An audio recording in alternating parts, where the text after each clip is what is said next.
devotion ng True Online. Magandang gabi po sa inyo pong lahat.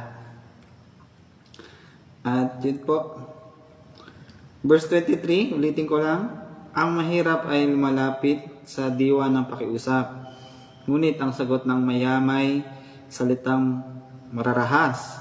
May pagkakaibigang madaling lumalamig, ngunit may kaibigang higit pa sa kapatid.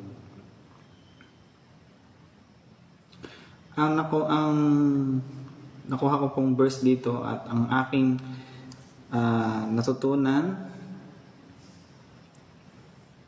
ay itong verse 15 na Kawikaan chapter 18.